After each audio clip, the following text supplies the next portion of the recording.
తెలుగు రాష్ట్రాల్లో అతిపెద్ద lift manufacturer lifts ట్రై.com dealership కూడా ఇవ్వబడును. నమస్కారం అలగరి రవీంద్రనాథ్ గారు. నమస్తే అండి శ్రీ గారు. దేశవ్యాప్తంగా తీవ్ర దిగ్భ్రాంతికి గురి చేసిన మీర్పేట్ ఇన్సిడెంట్ ఏదైతే ఉందో దానికి సంబంధించిన నిందితుడిని అరెస్ట్ చేసి రిమైండర్లోకి తీసుకోవడం జరిగిన న్యూస్ మనం వింటూ ఉన్నాం. ఆ కేసు యొక్క పూర్తి డీటెయిల్స్ ఏంటి సార్? మీర్పేట హత్య సంబంధించి దారుణమైన ఘటనగా చెప్పుకున్నాం. దీని మీద కొన్ని వీడియోస్ కూడా మనం చేసాం. అయితే నిన్న కోర్టులో అతన్ని అరెస్ట్ చేశారు. మొన్నటి వరకు అతన్ని కేవలం ఇంట్రాగేషన్ వరకు మాత్రమే పిలిపించారు. అయితే నిన్న అరెస్ట్ చేసి కోర్టులో ప్రవేశపెట్టిన తర్వాత కోర్టు అతనికి 14 days రిమాండ్ విధించింది. దీనికి సంబంధించి చర్లపల్లి జైల్లో అతన్ని ప్రవేశపెట్టడం జరిగింది, నిన్న వెళ్ళడం జరిగింది. అయితే దీనికి సంబంధించి డీటెయిల్స్లోకి వెళ్ళినట్లయితే ఈ హత్య నేను చేశాను అని చెప్పి నిందితుడు అంగీకరించాడు. దీనికి సంబంధించిన పోలీసులు కూడా ఏంటంటే ఇక్కడ పోలీసులకి పెద్ద సవాల్ యాక్చువల్గా ఈ కేసు సంబంధించి. ఎందుకంటే ఇక్కడ ముందుగా మిస్సింగ్ కేసు నమోదు చేశారు, ఆల్టరేషన్ చేశారు, తర్వాత అది మర్డర్ కేసు కింద మార్చినట్టుగా మనకు కొంత న్యూస్ అయితే తెలుస్తుంది. అయితే ఇక్కడ విషయం ఏంటంటే అతను హత్య చేశాడని ఒప్పుకున్నప్పటికీ కూడా హత్యకి సంబంధించినటువంటి ఆ సాక్ష్యాధారాలను ప్రవేశపెట్టకపోతే ఈ కేసు మరలా నిర్వీర్యం అయిపోతుంది, మరలా మిస్సింగ్ కేసుగానే ఉండిపోతుంది ఎప్పటికి కూడా. సో అతను హత్య చేశాడని ఒప్పుకున్నప్పటికి కూడా కోర్టులో దీనికి సంబంధించిన సాక్ష్యాలు అయితే ఖచ్చితంగా ప్రవేశపెట్టాల్సిన అవసరం కంప్లీట్గా పోలీసుల మీద ఉంటుంది. ఇది నిజంగా పెను సవాలే. అంటే అతను రీకన్స్ట్రక్షన్ చేశారండి. మరలా వాళ్ళ ఇంటికి తీసుకెళ్ళి ఇతనితోటి ఈ గురుమూర్తితోటి మరలా ఆ హౌస్లో మొత్తం రీకన్స్ట్రక్షన్ చేశారు. అంటే ఎలా చేశాడు, ఏ రకంగా చేశాడు అని మొత్తం కూడా రీకన్స్ట్రక్షన్ చేశారు. ముందుగా అతను కూడా military officer, ex army officer అని చెప్తున్నారు. అతను DRDAలో ఇంతకుముందు పనిచేశాడు. అయితే దీనికి సంబంధించి వాళ్ళ ఫ్రెండ్స్ అందరూ కూడా చెప్పడం ఏంటంటే చాలా సౌమ్యుడు, చాలా శాంతంగా ఉంటాడు, అసలు పాన్ గుట్కాలు కూడా తినడైనా చాలా ఇన్నోసెంట్గా ఉంటాడు, దైవభక్తి ఎక్కువ అని చెప్పినటువంటి వాళ్ళ ఫ్రెండ్స్ కూడా అదే చెప్పడం జరిగింది. ఇక్కడ అతనిలో 2 రకాల కోణాలు కనిపిస్తున్నాయి. ఒకటి అత్యంత కిరాతకంగా క్రూయల్టీగా ప్రవర్తించడం. పోలీసుల ముందు నేరం అంగీకరించాడు. నువ్వు చేసావంటే సీసీ కెమెరాస్లో కనిపిస్తుంది, ఆ అమ్మాయి వెంకటమాధవ్ ఎవరైతే ఉన్నారో ఇంట్లోకి వెళ్ళడం కనిపిస్తుంది, మళ్ళీ ఇంటి నుంచి బయటకు రావడం కనబడలేదు. కాబట్టి అనేక రకాలుగా పోలీసులు వాళ్ళకి తెలిసేటువంటి వాళ్ళ స్థాయిలో ఇంట్రాగేషన్ చేసినప్పుడు పూర్తి ఇన్ఫర్మేషన్ చెప్పాడు. నేనే చంపాను, ఎలా చంపాను అంతను కూడా అతను ఒక లైవ్గా చెప్పడం జరిగింది. దానికి సంబంధించిన పోలీసులు కూడా పోలీసులు రీకన్స్ట్రక్షన్ చేశారు. అంటే రీకన్స్ట్రక్షన్ అంటే కూడా ఏంటంటే ఎలా జరిగింది, హత్య ఉదంతం ఎలా జరిగింది, ఎలా చేశాడు అన్నది పోలీసులు ఒక మర్డర్ కేసులో ఖచ్చితంగా చేయడం అన్నది ఆ ఫైలింగ్ మొత్తాన్ని కూడా కోర్టులో సబ్మిషన్ చేయాల్సి వస్తుంది. It's a part of legal proceedings అనమాట. అంతా కూడా అంటే ఎలా చంపాడు, ఎట్లా అంటే ఏ ప్లేస్లో తల నెట్టి వేస్తే ఆమె ఎలా పడిపోయిన తర్వాత ఎలా అపస్మారక స్థితిలో ఉందని చెప్పారు. అప్పుడు ఇంకా స్పృహ కోల్పోయిన తర్వాత ఆమెను ఏ రకంగా మర్డర్ చేశాడు, మర్డర్ చేసిన తర్వాత ఆ యొక్క శరీర పార్ట్స్ని ఏ రకంగా కట్ చేశాడు, ఎక్కడెక్కడ వాడాడు, ఏ కుక్కర్ను వాడాడు, ఏ పాత్రను వాడాడు, ఏ బకెట్ను వాడాడు, ఏ వాటర్ హీటర్ను వాడాడు, ఏ రకమైన తాడులు వాడాడు, ఏ రకమైన కత్తులు వాడాడు, మొత్తం అంతా కూడా సీన్ రీకన్స్ట్రక్షన్. అంటే మొత్తం ఎంటైర్ హత్య ఉదంతం అంతా కూడా పోలీసుల దగ్గరుండి ఎలా చేసావు మొత్తం చేసి చూపించమంటారు అనమాట. చేసి చూపించమని చెప్పి ఇదంతా కూడా రికార్డ్ చేస్తారు. ఈ రికార్డ్ వీడియోని యాస్టీస్గా మళ్ళీ కూడా కోర్టులో ప్రవేశపెట్టడం జరుగుతుంది. అయితే ఇది మన పోలీసులకు మాత్రం ఒక గొప్ప ఛాలెంజింగ్గా తీసుకోవాల్సిన అవసరం అయితే ఉంది.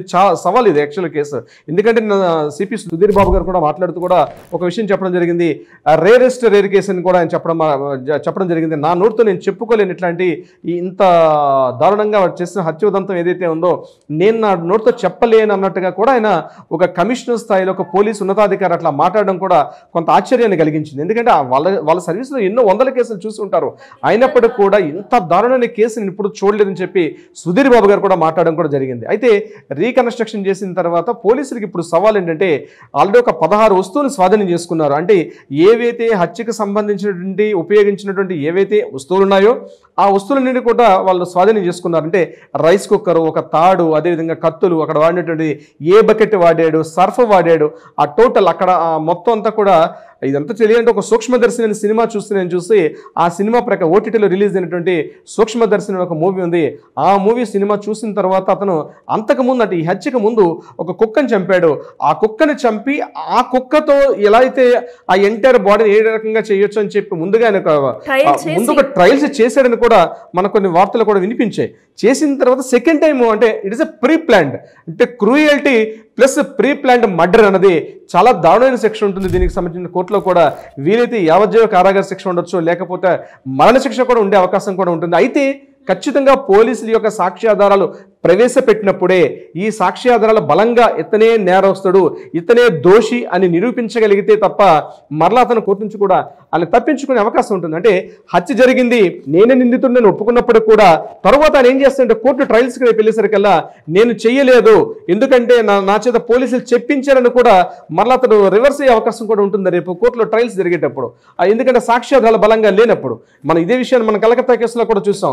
అక్కడ మర్డర్ జరిగింది, అన్ని రకాల ఆధారాలు సుమారుగా అక్కడ 40 పైబడి సాక్ష్యాలు చూపించినప్పుడు కూడా నిందితుడు అక్కడ సంజయ్ రావు విషయం చెప్పాడు, నేను చేయలేదు, పోలీసులు నా చేత ఇందులో నేను ఫ్రేమ్ చేయబడ్డాను, నా చేత ఇరికించారు, నేను ఇరికించబడ్డాను, ఈ కేసులో నన్ను ఫ్రేమ్ చేశారు, పోలీసులు నా చేత ఇట్లా చెప్పించారని కూడా కోర్టు ముందు కూడా ఇతడు రివర్స్ అయ్యే అవకాశం కూడా ఉంటుంది. ఎందుకంటే అతడు పోలీసులు చెప్పిన విధానం ప్రకారం మనకు తెలిసింది ఏంటంటే నంబర్ ఆఫ్ టైమ్స్ ఆయన వెర్షన్స్ కూడా మారుస్తున్నాడు.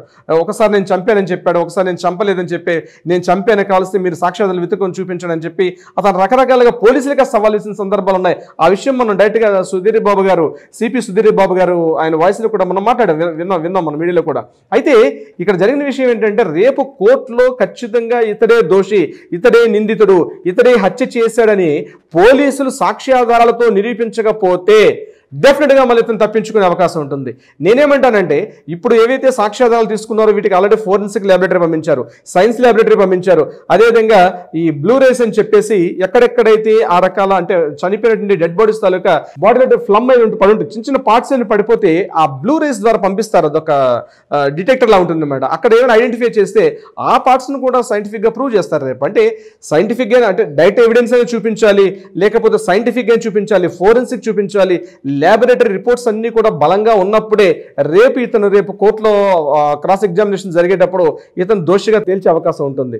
కానీ ఇక్కడ మనకు అందుతున్న ఈనాటికి ఇప్పుడు ఉన్నటువంటి ఇన్ఫర్మేషన్ ప్రకారం ఏంటంటే ఇవన్నీ కలెక్ట్ చేసుకున్నారు, కానీ అవి సైంటిఫిక్గా ప్రూవ్ చేయగలగాలి, ల్యాబొరేటరీ సాక్ష్యంగా ఖచ్చితంగా చూపించగలగాలి. కేవలం ఇతన్ని పట్టుకొని ఈ రోజు అతను ఒప్పుకున్నాడు కాబట్టి రేపు కోర్టులో ఖచ్చితంగా ఇతనికి శిక్ష పడుతుంది అని చెప్పే అవకాశం కూడా తక్కువ. ఎందుకంటే నేను అందుకనే లాస్ట్ టైం వీడియోలో కూడా చెప్పాను, ఇతని తరపున ఏ ఒక్క అడ్వకేట్స్ కూడా వాదించవద్దు అని చెప్పి మా అడ్వకేట్స్ అందరూ కూడా ఒక రిక్వెస్ట్ కూడా నేను ఈ వీడియో ద్వారా పంపించడం జరిగింది. ఎందుకంటే కనిపిస్తుంది ఒక మానవ మృగం, ఒక క్రూర మృగం మాదిరిగా ఇతను కంప్లీట్గా అత్యంత పాశవికంగా చంపనున్నది. అట్లాంటి వ్యక్తి సమాజంలో బతకడం చాలా కష్టం. అట్లాంటి ఆలోచన విధానం ఉన్న వ్యక్తి సమకాలీన సమాజంలో ఒక మనిషిగా బ్రతకడం కూడా జీవించే హక్కు లేదని నేను అంటాను యాక్చువల్గా. ఎందుకంటే మనకు జరుగుతున్న కథనాల ప్రకారం నేను అందుకనే రిక్వెస్ట్ పెట్టాను మన అడ్వకేట్స్ మిత్రులందరూ కూడా, అయ్యో ఎవరు కూడా ఇతని తరపున ఎవరు వాదించకండి, కనిపిస్తుంది ఎవరైనా వాదించి ఇతను తప్పించుకునే అవకాశం ఉంటుందని కూడా నేను చెప్పడం జరిగింది. సో ఇక్కడ విషయం ఏంటంటే సాక్ష్యాధారాలు ప్రాపర్గా ప్రూవ్ చేయలేకపోతే ఇతను తప్పించుకునే అవకాశం ఉంటుంది. మీడియా కథనాలు ఇన్ని రకాలుగా ఉన్నప్పుడు కూడా కోర్టు ముందుకు కావాల్సింది సాక్ష్యం కావాలి, సాక్ష్యాధారాలు ప్రూవ్ చేయాలి. ప్రూవ్ చేస్తేనే నిందితుడు శిక్ష పడే అవకాశం ఉంటుంది. ఎందుకంటే అతను సాక్ష్యాధారాలని లేకుండా తారుమారు చేసేసాడు. అతను చివరికి ఏం చెప్పాడు, బాడీని మొత్తం కూడా హీటర్తో బాయిల్ చేసేసి మళ్ళీ డ్రై చేసి ఆ పార్ట్స్ని తీసుకెళ్లి పౌడర్ చేసి తీసుకెళ్లి చెరువులో కలిపేశాడు. చెరువులో కలిపేసంటే మొత్తం వాటర్లో కలిసిపోయింది కాబట్టి ఇప్పుడు అక్కడ నుంచి శాంపిల్స్ కలెక్షన్ చేయడం కూడా చాలా కష్టం అది. ఎందుకంటే అది ఒకవేళ శాంపిల్స్ చెరువులో కలెక్షన్ చేసినా అవి యానిమల్వో తెలియదు, ఎందుకంటే చెరువు అది, అక్కడ ఏమైనా జంతువు కూడా చనిపోయి ఉండొచ్చు. అది ఖచ్చితంగా హ్యూమన్ బాడీ అని చూపించగలగాలి. ఆ హ్యూమన్ బాడీ కూడా అది వెంకటమాధవి తాలూకా హ్యూమన్ బాడీని ప్రూవ్ చేయాల్సి వస్తుంది. చాలా పెద్ద సవాల్ ఇది యాక్చువల్గా. ఎందుకంటే ఆ ఏదైతే బాడీని తీసుకెళ్ళి చెరువులో కలిపేశాను, మీర్పేట చెరువులో కలిపేశాను అని చెప్పాడు కాబట్టి ఆ ఒకవేళ చెరువులో వాటర్ శాంపిల్స్ కలెక్షన్ చేసిన చెరువు శాంపిల్స్ కలెక్షన్ చేసింది ఖచ్చితంగా అది హ్యూమన్ బాడీ అని ప్రూవ్ చేయడం ఒక ఇంపార్టెంట్. హ్యూమన్ బాడీ ప్రూవ్ చేసిన తర్వాత సెకండ్ ఇమీడియట్గా అది వెంకటమాధవి అని ప్రూవ్ చేయడం ఇంకొక ఇంపార్టెంట్. సో ఇదంతా ఇంత కాంప్లికేషన్స్గా ఉంటాయి ఇవన్నీ కూడా. సో ఇంకొకటి డిఎన్ఏ టెస్ట్ కావాలి, పిల్లల తరగతి డిఎన్ఏ టెస్ట్కి డిఎన్ఏ టెస్ట్ చేయాలంటే కూడా కోర్టు నుంచి అంగీకారం కావాలి. So these are the legal complications చాలా ఉన్నాయి. సో ఇది పోలీసులకి కేవలం హత్యని జరిగిపోయింది కాబట్టి నిందితుడిని పట్టుకున్న అందంతో సంబరం అయిపోలేదు. పోలీసులు రేపు ఈ సాక్ష్యాధారాలతో కోర్టులో ప్రాపర్గా ప్రొడ్యూస్ చేయిస్తే తప్ప ఇతరు తప్పించుకునే అవకాశం. దయచేసి నేనేమనుకుంటున్నా అంటే డెఫినెట్గా మన పోలీస్ యంత్రాంగం అత్యంత పవర్ఫుల్. ఎందుకంటే మన ఈ రోజు ఉన్నటువంటి మన తెలంగాణ పోలీసుల దగ్గర ఉన్న పోలీస్ యంత్రాంగం దగ్గర టెక్నాలజీ అద్భుతమైన టెక్నాలజీ ఉంది. పర్సన్స్ కూడా చాలా అద్భుతమైన పోలీసులు. ఈరోజు డిపార్ట్మెంట్లో పనిచేస్తున్న పోలీసులు కూడా ఎవరు కూడా టాలెంట్ విషయంలో ఎక్కడ తగ్గేవాళ్ళు కాదు. నేనేమనుకుంటాను, నా ఉద్దేశం ప్రకారం ఖచ్చితంగా మన పోలీసులు ఇది ఒక సవాల్గా తీసుకుంటారు. మన పోలీసులు ఖచ్చితంగా దీన్ని ఒక ఛాలెంజ్గా తీసుకొని సాక్ష్యాధారాలని ప్రాపర్గా ప్రవేశపెట్టి నిందితుడికి సరైన శిక్ష విధించే అవకాశం ఉంటుందని నేనైతే బలంగా కోరుకుంటున్నాను. అయితే ఈ హత్యకి సంబంధించి హత్యకి దారితీసే కారణాలు ఏమిటి, వాళ్ళిద్దరి మధ్య ఎటువంటి మనస్పర్ధలు ఉన్నాయి. దీనివల్ల కారణాలు తీసిన కొన్ని మీడియా కథనాలు కూడా మనం ఈ మధ్య వింటున్నాం. కొన్ని వీడియోస్ నేను చూశాను కూడా ప్రత్యేకించి.